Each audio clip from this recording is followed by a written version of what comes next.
Então, muito boa tarde a todos novamente. Vamos então prosseguir os trabalhos. Eu tenho muito gosto em apresentar o professor Manuel Portela, que é bem conhecido de todos, que tem dedicado grande parte da sua atividade a estudos e práticas relacionadas com o formato digital, a edição de texto, a literatura eletrónica.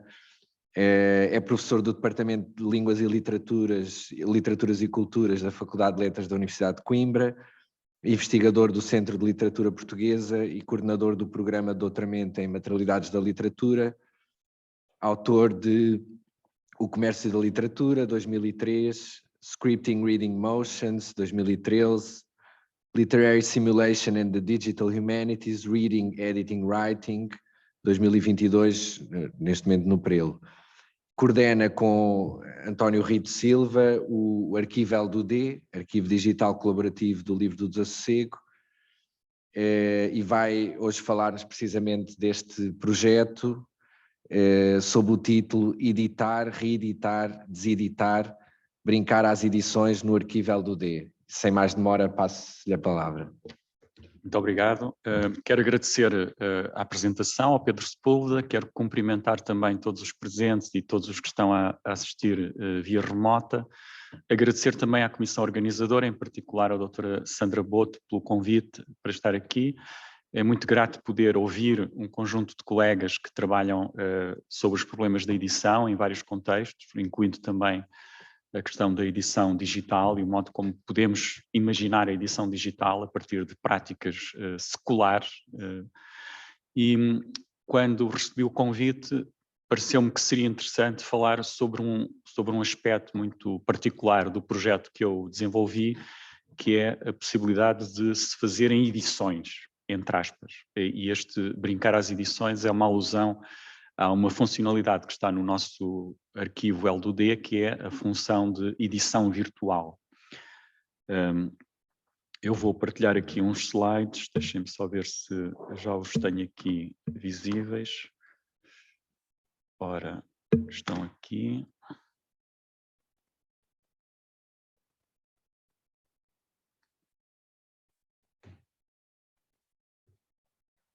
Já estão? Já, ok.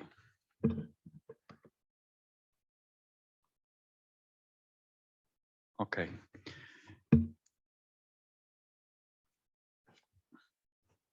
Editar, reeditar, deseditar. Brincar às edições no arquivo LDD. Tens mesmo a certeza? De quê? De que queres brincar às edições num colóquio sobre editar os clássicos? Não te estou a entender. Não achas que é uma falta de discernimento? De discernimento? Sim, de discernimento, de rigor, de decoro, de seriedade. Enfim, se não consegues ver isso, sempre me pareceu que essa máquina acabaria por te toldar o juízo. Achas que o problema está na máquina? Na máquina e na teoria incompreensível que usas para justificar a máquina, bem entendido? Consta que até já puseste tudo isso num livro. Parece que estás a fazer disso uma nova religião e deixas-te arrastar por essa fé sem fundamento. Mas que fé sem fundamento? Não vês que é só uma experiência especulativa? Uma máquina incompleta?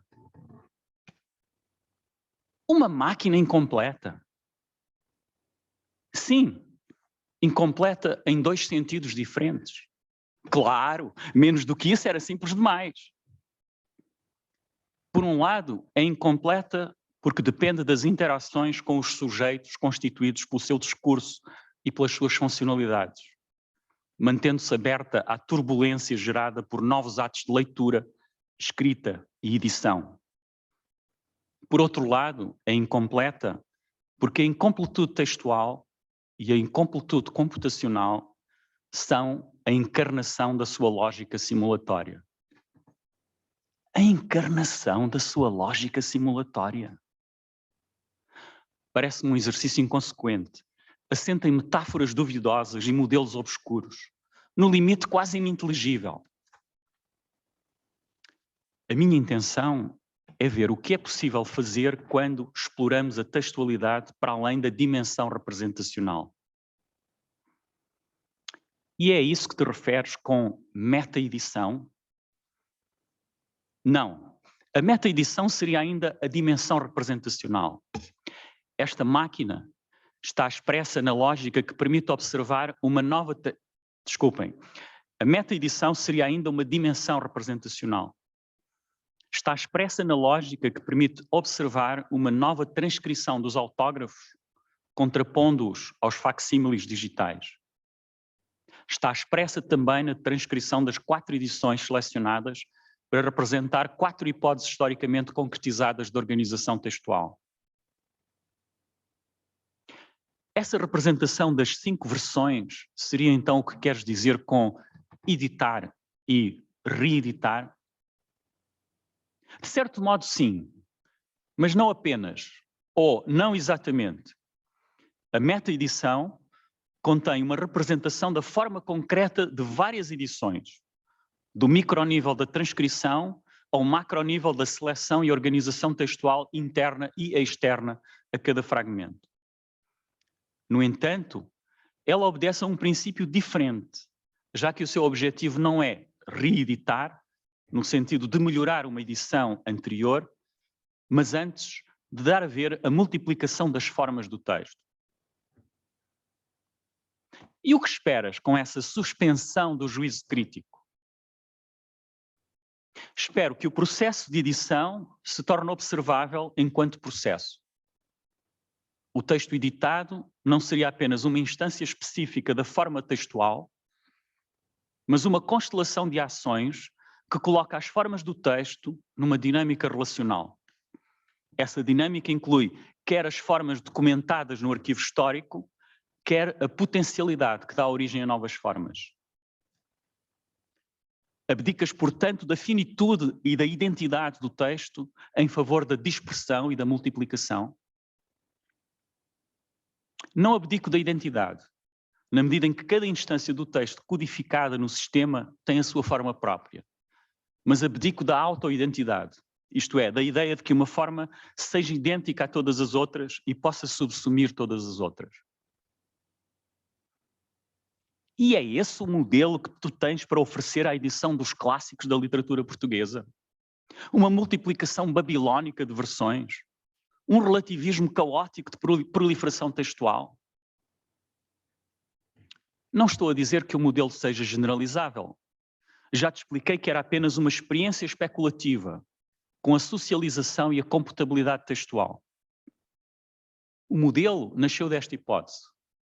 E se, em vez de editar o livro do desassossego, modelasse a editabilidade do livro? Isto é, o processo através do qual este livro veio, vem e virá a ser livro.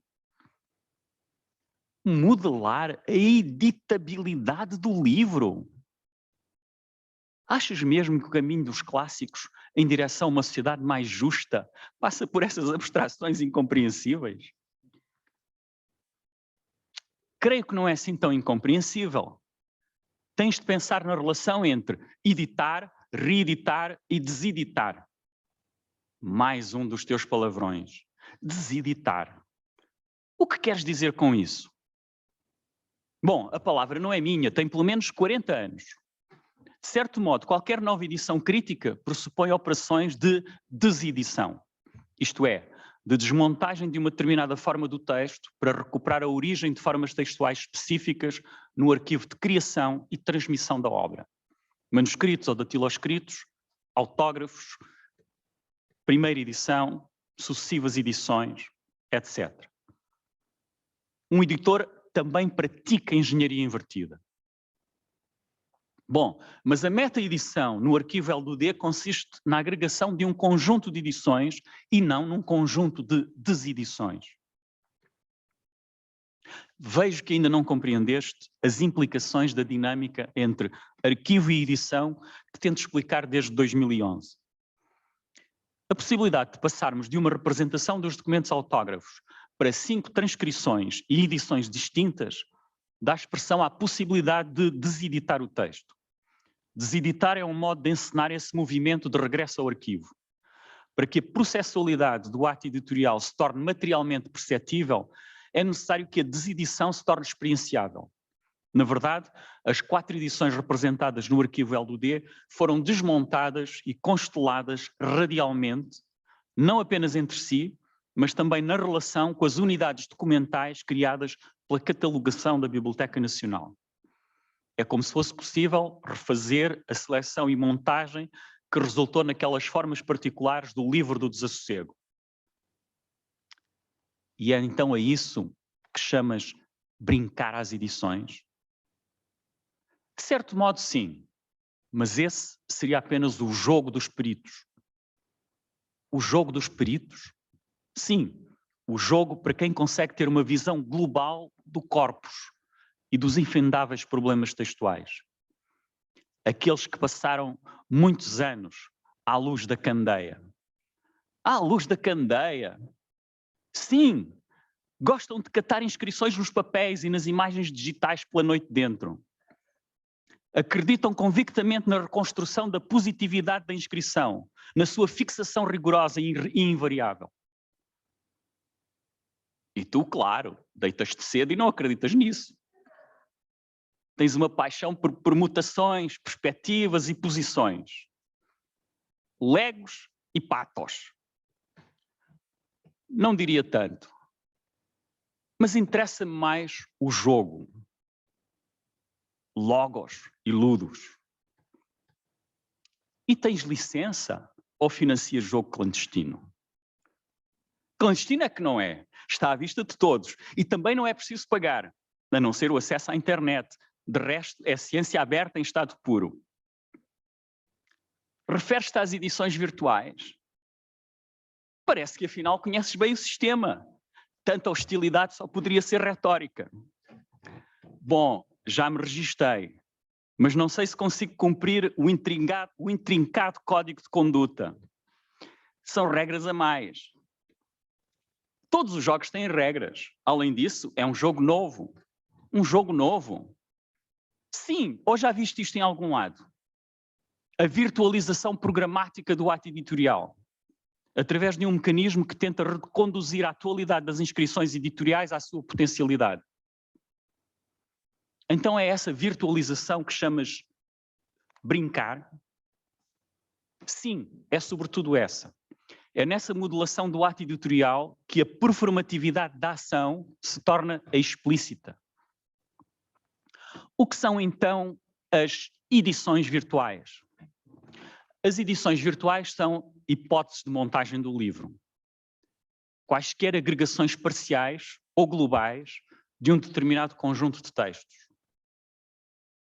Podem ser produzidas de acordo com uma multiplicidade de critérios, literários, textuais, afetivos, temáticos, ideológicos. Cada agregação é ao mesmo tempo uma hipótese de produção e de leitura do livro, ou melhor, do horizonte de imaginação conceptual e artefactual de que a ideia do livro se constitui como motor. Mais devagar. E qual é o objetivo dessa motorização do livro como função literária? Isso não será uma definição demasiado lata, na qual a palavra livro perde todo o seu sentido técnico? De certo modo, sim. Mas apenas se partires de um modelo representacional no qual a edição tem por objetivo a estabilização bibliotextual, a coincidência entre unidade textual e unidade bibliográfica. E como pode ser de outro modo?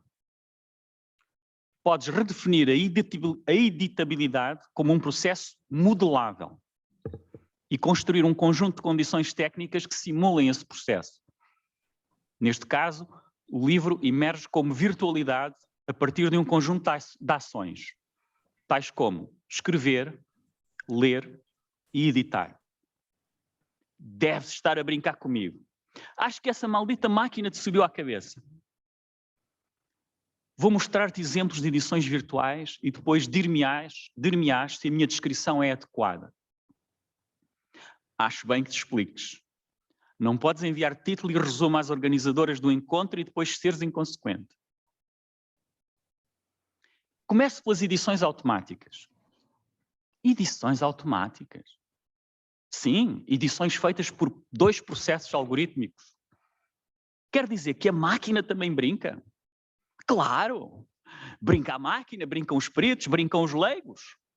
É um jogo democrático. Não me faça rir com essa do jogo democrático. Até parece que houve eleições. Repara, o primeiro exemplo é o da edição L2D Mallet, a Machine Learning for Language Toolkit, de outubro de 2017, cuja taxonomia foi gerada com recurso a um algoritmo de geração de tópicos programado em Java. As 3 palavras mais relevantes do tópico definem as categorias. Por exemplo, névoa, leve, frio. Noite, dia, luz. Sonho, coisas, sonhos. Ou vida, ser, alma. O segundo é o da edição L2D Twitter, citações no Twitter, ativa desde novembro de 2018, com os fragmentos citados no Twitter nos últimos 30 dias, ordenados por ordem decrescente do número de citações. Esta edição é gerada automaticamente com base num algoritmo de recolha de citações.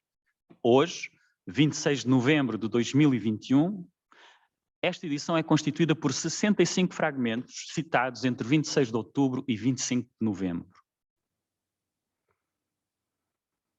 E o que significam esses processos de geração automática de edições? São 2 casos diferentes. A edição Mallet testa os modelos de semelhança textual que estão na base das técnicas de aprendizagem computacional e agrega os textos através desse processo de leitura maquínica. A edição Twitter, por seu lado, tenta captar os processos de socialização da leitura através da partilha de citações. É um procedimento em que o entrelaçamento do humano e do maquínico se torna explícito. A plataforma Twitter, otimizada para a publicação de sequências breves de texto, induz a partilha das citações através do retweet, pressupondo ações humanas de leitura e releitura. Por outro lado, o algoritmo de extração de citações identifica sequências de caracteres e de palavras como provenientes do texto do livro, recontextualizando as frases citadas no fragmento de onde provêm.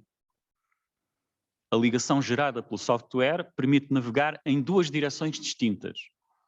Em direção ao contexto textual e social da partilha e em direção ao contexto textual do livro do desassossego. A edição surge virtualizada por via da temporização socializada da leitura no espaço eletrónico. Bom, acho que já percebemos o como. Mas recordo que há mais 2 perguntas em jogo. Porquê? E para quê? Calma, já lá vamos. Deixa-me dar-te ainda exemplos de 2 edições temáticas estritamente manuais. A primeira é L2D Medial Daydreaming Machine, datada de fevereiro de 2019. É constituída por 15 textos que incluem referências a diferentes tipos de tecnologias dos média. Máquina de escrever, impressão, litografia, gramofone, fotografia, filme, rádio. Relacionando-as quer com a prática da escrita, quer com a sensação e percepção humanas. Trata-se de uma edição que pode servir de base, por exemplo, a uma análise da metaforização medial que ocorre nos textos. A segunda L2D Baile Verde. Sim, esta sou eu, Bernardo Soares. Iniciada em março de 2020, é constituída por 28 textos usados na produção do guião do espetáculo teatral feminista Sim, esta sou eu, Bernardo Soares, publicada em vídeo no dia 5 de maio de 2021. Cito da sinopse da edição.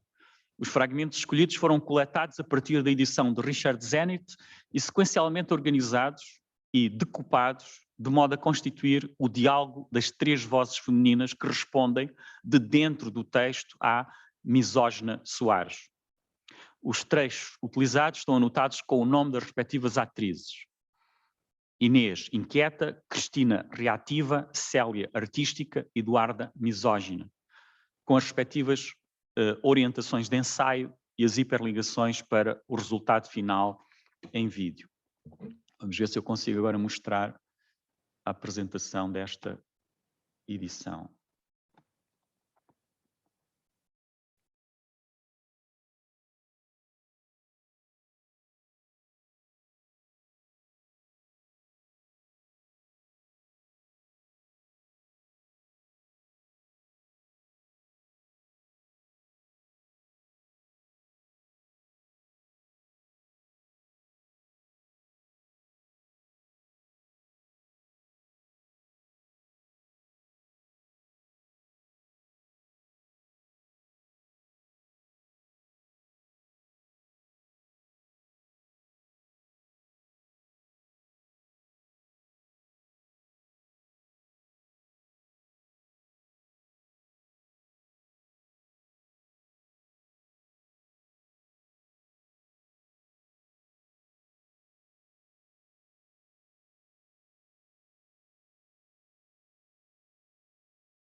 Muito interessantes a edição medial e a edição feminista. Mas volto a perguntar, porquê? E para quê? E por que não? Então, afinal, é essa a tua resposta? Brincar às edições porque sim. Tento imaginar que é possível ir além do horizonte bibliográfico. E achas então que tudo é possível? Muitas coisas são possíveis no enlace entre teoria e tecnologia. É possível, por exemplo, compreender melhor a performatividade do processo literário. É possível simular, num espaço textual aberto e evolucionário, essa performatividade. E tudo isso para quê? Há muitas respostas a essa pergunta. Para tornar a experiência do texto mais livre. Para fazer proliferar o sentido. Para mostrar o que é um clássico no século XXI. E o que é um clássico no século XXI? É um texto que continua a ser lido, e editado e escrito por humanos e máquinas. Um divertimento, portanto. Se quiseres. Obrigado.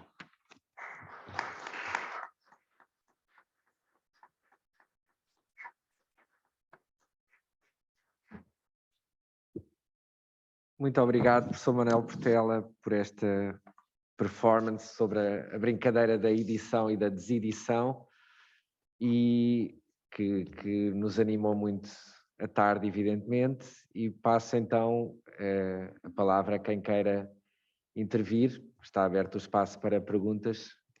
Professor João Dionísio. Muito obrigado, Manuel. Foi, como é habitual, um momento bastante especial.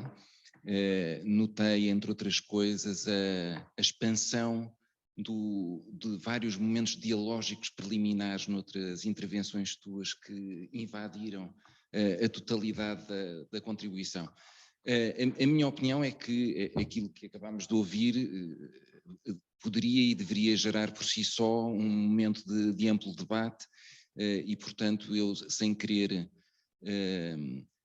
fugir às conveniências de alguma formalidade nestes momentos de troca de impressões e obrigando-me a uma síntese muito apertada, queria dizer duas coisas e em nenhuma delas, como poderão ver, há um mínimo de cortesia.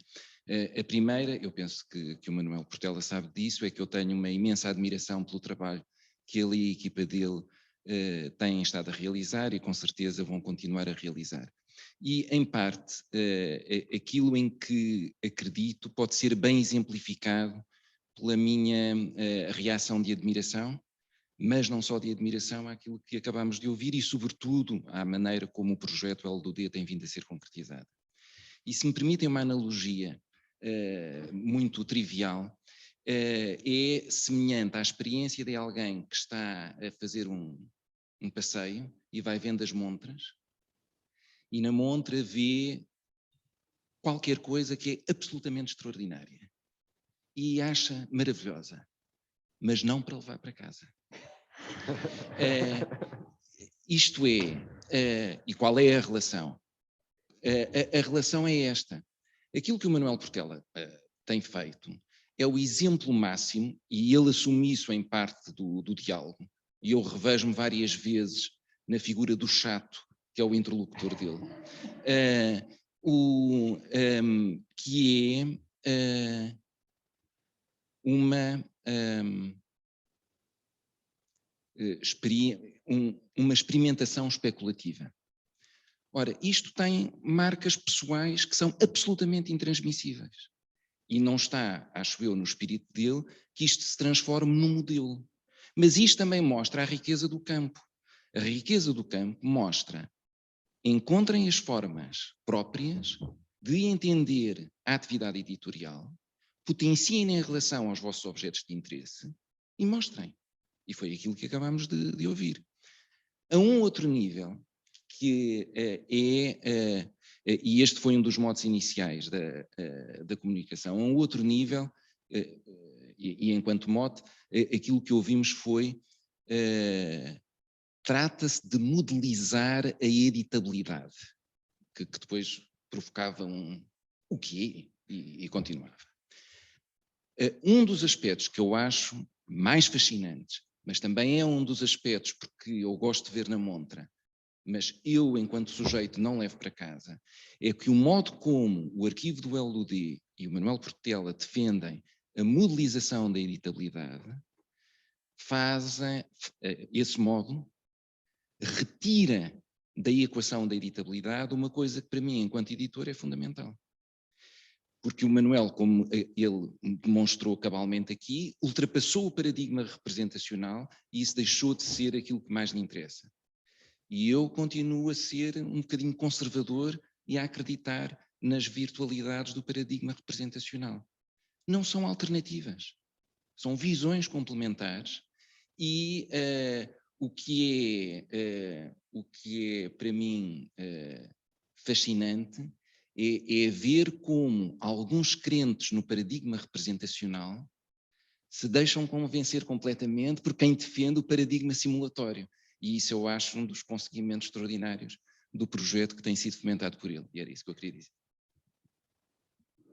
Obrigado. Eu quero agradecer ao João, porque, quer dizer, de certo modo, ele tem sido um interlocutor privilegiado deste trabalho, não é? Mesmo fazendo essa interlocução a partir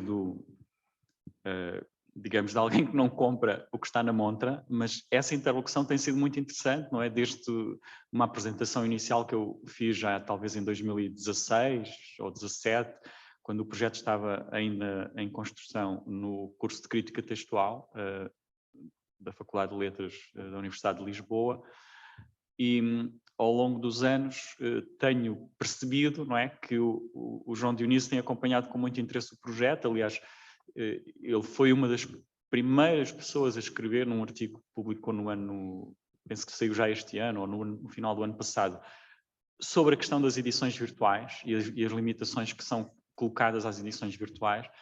Quer dizer, de certo modo, o arquivo não deitou fora a prática da edição crítica, não é? Porque há uma camada que nós chamamos a camada estática do arquivo, em que muitas das convenções de representação, nomeadamente da modelação eletrónica através do TEI, através de um conjunto de procedimentos de representação textual rigorosa, estão lá, não é? E, portanto, as 4 edições, as novas transcrições, a tentativa de aproximação da transcrição a uma leitura rigorosa do facsímile, até a nível topográfico, isso está lá. Depois as outras dimensões são construídas para além disso, não é? E inclusivamente a edição virtual, de certo modo, é uma ficção de edição virtual, porque há certas dimensões da edição virtual que não são dadas aos editores virtuais, por exemplo, a transcrição. Eles trabalham com blocos, não é? Com peças desse Lego que já estão pré-definidas e não podem mexer aí. E, portanto, aí, de certo modo, há uma certa autocontradição, não é? Dentro da liberdade que o sistema pretende simular e aquilo que são restrições que estão incorporadas e que garantem a conformidade, digamos, textual, não é? Daquilo que são as transcrições e os elementos que estão na base de dados. Não é? Mas, de facto, tem sido interessante também, digamos, como eu dizia, como era sugerido no texto, não é? De certo modo, quando o projeto começou, a ideia era representar a variabilidade, a diversidade das edições e a diversidade de possibilidades, como possibilidades que existiam no arquivo histórico, não é? Portanto, eu estou a documentar edições que já foram feitas e essa dimensão referencial, documental, histórica, fica como a ancoragem, digamos assim, do arquivo no documento. Mas, a partir de determinado momento, o que me passou a interessar foi pensar o que é que a mediação digital em si mesmo permite quando nós pensamos na textualidade de uma forma ampla. E se pensarmos que um texto tem uma dimensão que é a escrita, outra dimensão que é a leitura, outra dimensão que é a edição, então estas três operações, editar, ler e escrever, são operações que garantem o funcionamento do sistema textual. Então, o arquivo depois deixa de ser uma representação estrita de um conjunto de textos e passa a ser uma modelação desse movimento em direção à produção do texto e por isso o conceito de simulação emerge a partir dessa ideia, não é? O meio digital é um meio simulatório e a simulação, aqui neste caso, consiste em simular o processo de edição, o processo de leitura e o processo de escrita, não é? Quer dizer que o arquivo, se calhar, deveria ser descrito como uma teoria literária mais do que um arquivo, não é? Uma teoria.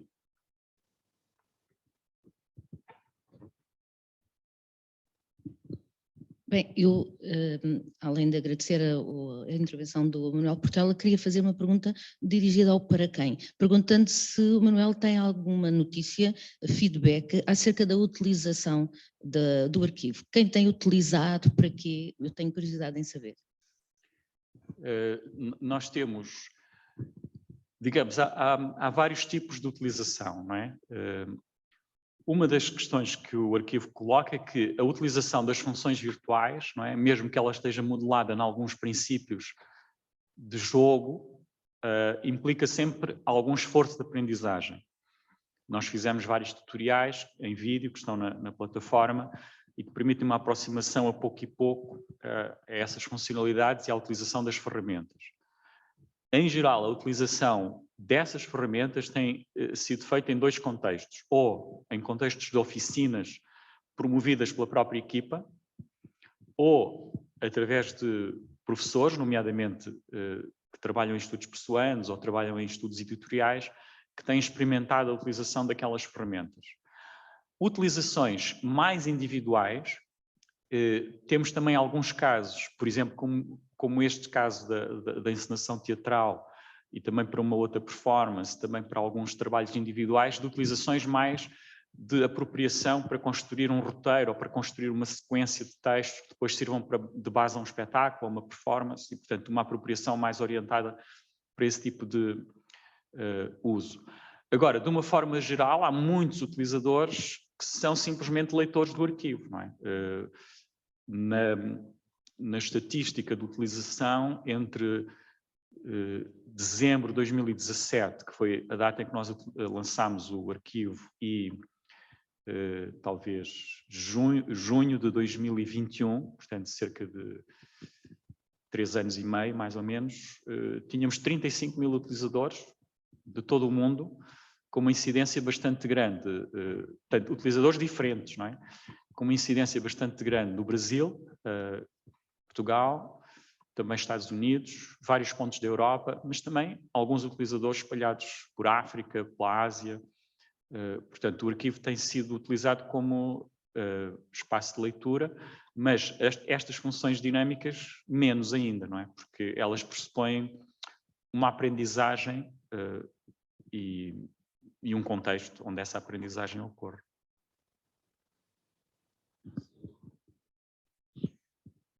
Brevíssima intervenção. Em primeiro lugar, eu tenho a certeza que a Ana Bian, que falou antes no seu projeto Dialógica, de certeza absoluta que incluiria este diálogo na sua base de dados. E como ela disse, aberta a todas as línguas e, portanto, o português. Este diálogo pode tornar-se um clássico. Autenticamente. Não, e aliás é aquilo que eu quero. Em segundo lugar, queria também dizer, fazer uma breve referência a duas intervenções, ou seja, tivemos aqui não só a intervenção do Manuel Portela, brilhante, como a brilhante resposta neste novo diálogo que se estabeleceu do João Dionísio. E, portanto, eu acho que enriquecemos ainda mais o diálogo. Aliás, eu estava... ainda, e o arquivo. Eu estava a sentir-me, e porque falou dos clássicos do século XXI, eu estava a sentir os irmãos Valdés, enfim, os diálogos da língua, os de Mercúrio Caronte, no século XXI, ou seja, colocando questões do século XXI, utilizando exatamente os mesmos processos e aplicando, ou seja, é um clássico do século XXI. Finalmente, evidentemente que eu me situo, como é lógico, e o João disse, mais conservador, não é? Eu também. Por exemplo, no que diz respeito à teoria da recepção, eu continuo a colocar-me do lado do emissor e calo o bico ao receptor, ou seja, continuo a colocar do lado do autor e o receptor para mim, enfim, tem o papel que tem a liberdade que tem de interpretar, mas obviamente a sua leitura pode ser uma leitura totalmente equivocada. E portanto eu como filólogo estou do lado do editor, do emissor e não do receptor. Agora, outro aspecto, que é quando este diálogo foi um autêntico diálogo de debate teórico, mas ao mesmo tempo um debate teórico que proporciona uma construção artística. Isto é, nós ultrapassamos o plano daquilo que eu chamaria enfim, uma discussão filológica para criarmos elementos, tecnicamente elementos, que dariam o passo seguinte para uma recriação, para uma nova construção textual. É nesse sentido que me parece verdadeiramente também fascinante aquilo que aqui ouvi. Claro que quero ler este diálogo com toda a atenção, porque, insisto, no meio de muito do que foi dito, há um conjunto de questões teóricas que me parecem extremamente importantes de pensar, refletir e olhar para elas precisamente com o olhar do século XXI. Não podemos esquecer isso. Muito obrigado, foi verdadeiramente deslumbrante e, repito, verdadeiramente deslumbrante também a resposta dialógica do João Dionísio, que esteve, de facto, verdadeiramente à altura. Muito obrigado. Obrigado, Pedro. Obrigado, Pedro. De certo modo, eu estou aqui neste contexto, não é? Um pouco deslocado, não é? Porque, de certo modo, estou a fazer uma coisa muito diferente daquilo que é uma edição do clássico, porque o que me pareceu interessante, embora eu tenha começado a partir da ideia de editar ou fazer uma edição das edições, o que me pareceu interessante à medida que o projeto foi avançando foi justamente pensar como é que nós podemos repensar a textualidade a partir daquilo que o texto digital nos permite fazer, não é? E como é que podemos repensar o modo de representar a leitura, o modo de promover a leitura, o modo de fazer leituras, e a mesma coisa em relação à edição e à escrita.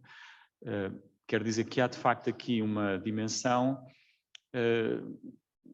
especulativa, também no sentido em que eu não sei bem o que estou a fazer. Portanto, estou à procura de... Não é?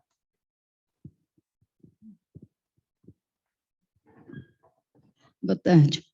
Eu quero só fazer um rápido comentário sobre... É um feedback, né, para dizer que eu não percebo muito dessa coisa de plataformas e arquivos, e acho tudo isso muito complexo, mas me chamou a atenção no seu trabalho o fato de trazer, que eu acho a essência do desassossego é a filosofia, né? Eu acho que o desassossego é mais um diálogo com a filosofia, é mais filosofia do que literatura propriamente dita.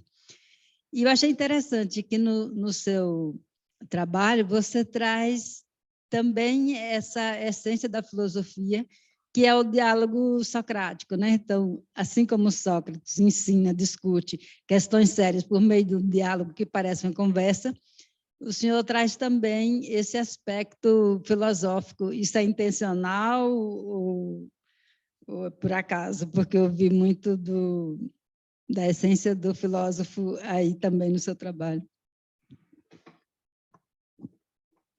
Sim, eu acho que há, aliás, no livro que está para sair e que eu mostrei aqui mais atrás, acho que, não sei se conseguimos recuperar, talvez não, mas no livro, na parte inicial em que eu procuro mostrar neste livro que vai sair agora, na parte inicial em que eu procuro mostrar como é que a ideia da modelação da performatividade literária nasceu, eu cito vários passos do próprio livro em que as reflexões que são feitas sobre a leitura ou sobre a escrita ou até sobre a edição, do ponto de vista da organização e da possibilidade de organizar o livro, permitem de facto construir filosoficamente esses problemas, não é? E de facto é verdade isso, essa dimensão que o livro tem também como um livro de pensamento, não é? Em que o trabalho sobre a linguagem e o trabalho conceptual estão muito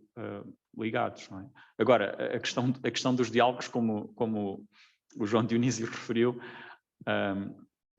já há muitos anos que eu faço este tipo de... Muitas vezes este tipo de jogo literário para tentar encontrar uma forma... Porque há aqui uma outra questão também, não é? Que é... E o Pedro falava disso, não é? Que é... O que me parece interessante é que certas divisões entre práticas de construção de sentido, não é? Como as práticas académicas ou as práticas artísticas, possam ser questionadas a partir, neste caso, a partir deste meio em particular, e do modo como o digital nos obriga a pensar a flexibilidade, digamos, aquilo que eu chamo a flexibilidade dos nossos papéis discursivos, não é? Isto é, a possibilidade de nós passarmos de uma forma muito dinâmica e aberta da posição de leitores para a posição de autores, da posição de autores para a posição de editores, no contexto não só da produção textual, mas de vídeos, de fotografias, digamos, toda a nossa produção de inscrições, não é? Quero dizer que há modelos que persistem e que estão baseados numa certa organização do conhecimento, numa certa disciplina do conhecimento, numa certa estrutura pré-definida, não é? Que é uma estrutura de produção e de percepção, que podemos pôr em causa. E muitas vezes esse colocar em causa significa repensar as fronteiras discursivas e as fronteiras técnicas entre certas atividades, não é? Uma das coisas interessantes em relação às humanidades digitais é obrigar-nos a desenvolver novas retóricas de comunicação. E o artigo científico ou o livro teórico, não é? Que são duas das formas de expressão tradicionais nas humanidades, têm de ser postos numa ecologia mais complexa, na qual o desenvolvimento de interfaces, o desenvolvimento de artefactos digitais se tornam também formas de expressão. Portanto, há uma dimensão no trabalho que é a invenção da nossa própria retórica de comunicação e de validação de conhecimento que está em curso, não é? E muitas vezes não nos apercebemos disso porque pensamos no meio digital apenas como um meio para o qual eu posso transferir práticas que estão estabelecidas noutro campo de sentido e de discurso e de produção de conhecimento. E o arquivo acabou por ser o desenvolvimento deste projeto acabou por ser também uma experiência nisso, não é? Como é que eu consigo criar uma interface humanística, uma interface interpretativa, onde o problema da construção de sentido se torna o problema do próprio sistema. O livro do desassossego, de certo modo, é um espaço, é quase um pretexto, quer dizer, é um espaço aberto onde estas ideias podem ser testadas. E o arquivo não é tanto uma edição já do livro, é mais outra coisa, ou pelo menos está-se a dirigir num horizonte que pode ser outra coisa. Bom, não sei se temos tempo para mais uma pergunta. Enfim, eu corro o risco ou não corro o risco, irei certamente colocar-me na posição do interlocutor aborrecido, mas enfim, não faz mal, já outros se colocaram nessa posição. E pegando talvez numa das últimas coisas que o professor Manuel Portela disse, dizendo que o arquivo pretende ser outra coisa, não uma edição, não apenas uma edição, mas outra coisa, a minha dúvida, e daí a posição do interlocutor aborrecido, era sobre a definição da ideia ou do conceito de desedição, enfim, para ver se eu entendi bem, seria esse questionamento da estabilidade de uma só edição, de um só modelo, esse dar a ver o processo. Portanto, a primeira dúvida se seriam estes os elementos essenciais dessa ideia de desedição. E depois, uma pergunta talvez mais direta e simples, será que esse procedimento de desedição é facilmente entendível como uma edição, afinal, ou como um processo de edição, ou se é um processo de apresentação de várias edições? Como é que é possível pensá-lo ou defini-lo, enfim, relacionando com a ideia de edição? Era isso. Obrigado, Pedro. De facto, o conceito de edição, ou o conceito de desedição, foi eu quando no texto fazia referência há 40 anos, estava-me a referir a um ensaio de Randall MacLeod, um teórico canadiano da Universidade de Toronto, que publicou em 1982 um ensaio intitulado Unediting Shakespeare. E isso depois deu origem, sobretudo no campo dos estudos renascentistas, a uma série de obras durante os anos 80 e 90, em que essa questão de voltar, quer dizer, de certo modo, a desedição passa por esse movimento de voltar às fontes, não é? E voltar à transmissão, sobretudo voltar ao processo de transmissão e perceber que muitas edições, independentemente do seu aparato crítico, uma vez estabilizando o texto numa determinada forma, acabam por ocultar o processo que dá origem àquela forma do texto. E a desedição é uma tentativa de manter essa presença no texto da história da transmissão do texto. E, portanto, é uma tentativa de mostrar que uma edição, quer dizer, de certo modo, todas as edições implicam processos de desedição, não é? Todas as novas edições, na medida em que vão confrontar um histórico de edições e depois vão adicionar-se a essas edições, mas, ao mesmo tempo, esse processo fica oculto, não é? Fica oculto na forma final do texto. O meio digital, porque permite manter a fonte presente e manter as transcrições e os processos de relação entre as fontes e as transcrições e depois fixações textuais de diverso tipo, permite constelar e tornar isso mais visível, não é?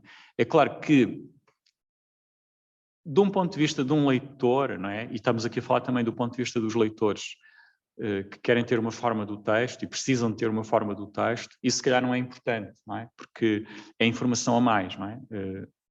Os leitores não precisam dessa dimensão.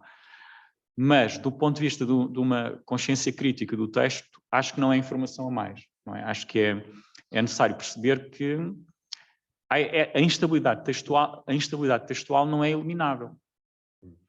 Por exemplo, ontem, quando o Pizarro nos mostrava aquela ode de Ricardo Reis, não é? Com aquelas múltiplas variantes, as variantes que estavam no datiloscrito e depois as variantes manuscritas, que eram variantes em relação ao datiloscrito, quer dizer, nós ali temos um exemplo de como o processo de escrita, o processo de edição, podem ser representados. Em vez de serem abolidos, eles podem ser representados, porque estão à evidência, não é? dessa dinâmica. E a outra pergunta, entretanto, despistei-me da segunda pergunta.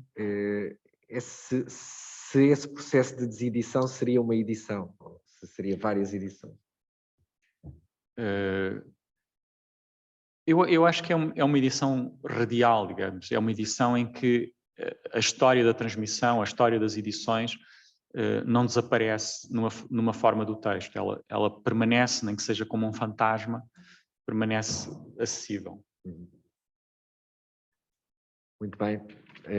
Penso que não haverá mais perguntas. Podemos então encerrar esta bela sessão e passamos imediatamente à próxima, não é? Muito bem. Então, até já. Obrigado.